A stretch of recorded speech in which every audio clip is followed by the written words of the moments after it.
Right, so in today's video we're finally going to be getting rid of these horrible dead box hedges, and we're going to be replacing them with a nice pristine flower bed.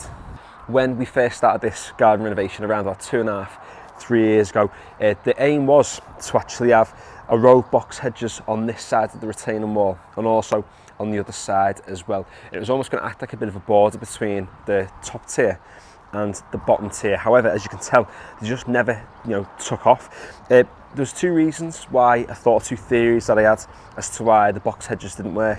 First one of which is I think they have a disease called box blight, which just obviously kills the plant. It's a bit of a fungal disease that can pass from one plant to the other. You can see this guy, he's leaning, but he's still fairly green. The fella on this end over here, he's quite green, so he's done quite well, surprisingly, being next to the wall. But the others have just died off. The other reason as well is that we've got a dog, and he spent a lot of time just weeing on these box hedges, and that's another reason why we thought a lot of them might have died. However, them actually dying isn't necessarily the worst thing in the world.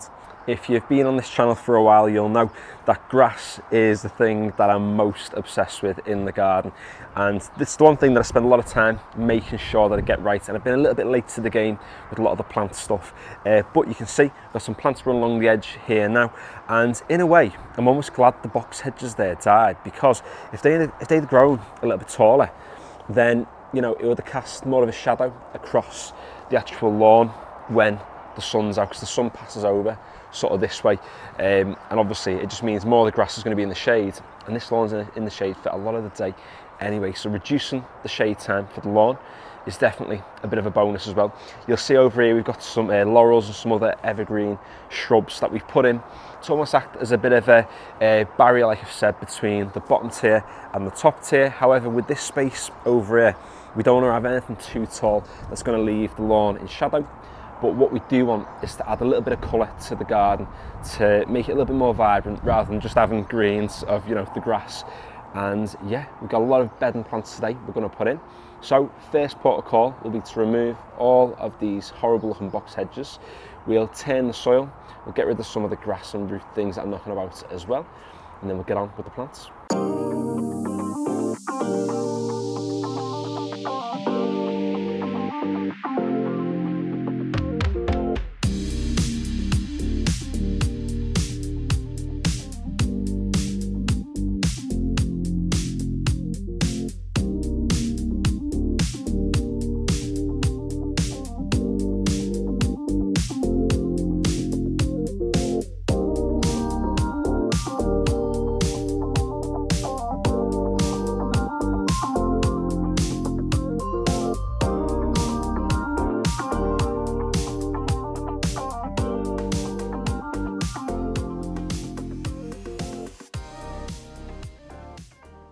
Right, so there we go, we've turned all the soil. All that's really done is just loosen the actual soil profile. It's incorporating a lot of oxygen down in there, creating a lot of voids for those roots to be able to find the way down and actually bed themselves in.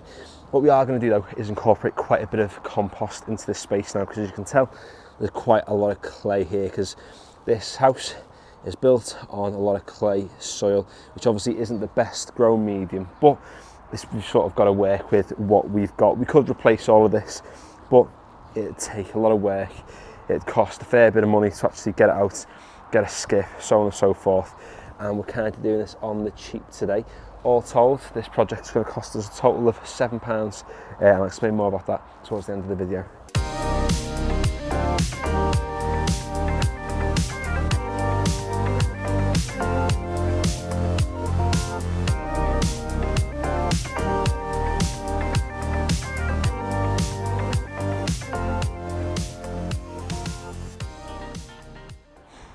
So there we go, we've turned the soil again, we've incorporated a lot of compost into the space, getting it a little bit lower so the roots have all that stuff to feed on as they go deeper into that soil profile. So next port of call, we've got all the plants over here. We're going to start placing them on top of the bed just to get a rough idea of where we want them, because I don't want to just chuck them straight in and commit without having a bit of a roadmap as to what the bed is going to look like.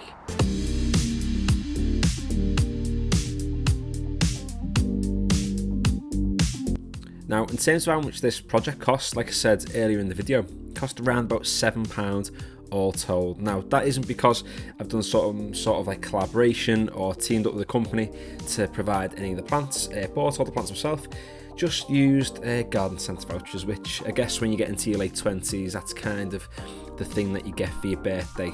But in terms of the actual price, it probably came to just over £60, I think. That was with all the plants and all the compost that we used. Plus there are a few other bags of compost included in that we actually didn't use in this video, but that we will use to top up the flower beds in about a month or so's time.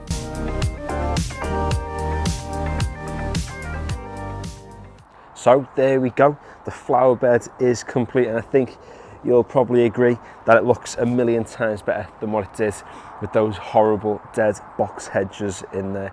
Now, like I said at the start, it's not going to go too big, so it's not going to obviously cast a lot of shadow onto the lawn behind, which is, you know, ideal, but also as well, it just adds that little bit of a splash of colour to the garden to really bring it to life. And this space now is becoming more of a garden as opposed to what it was around about 3 years ago, which is just one continuous lawn from the patio up to the wall at the back. And you can see now as well, just in the past few months, past maybe 2 or 3 months, we've completely transformed this space. We've got a brand new Benfescue lawn up at the top. We have all these plants that are going around the perimeter of the garden to obviously, you know, grow up tall at some point in the future to cover the brick wall there. We have all these evergreen shrubs on this side, giving us some privacy on the patio and just separating it, making it its own cozy little space. And now we have a space that every year we can continually redevelop with new bedding plants to bring a little bit of colour into the garden, to bring it to life. And yeah, slowly but surely, you know, we are actually getting the garden that we always wanted. So thank you for watching today's video. If you enjoyed it, feel free to give it a like, and if that's follow along with the rest of this garden renovation, or if you'd like to check out any of my lawn sit videos or garden renovation videos, then head over to the channel, check them out, and if you like what you see, feel free to subscribe. And finally, thanks for watching. Saying spiel every time, innit? Trademark, mate.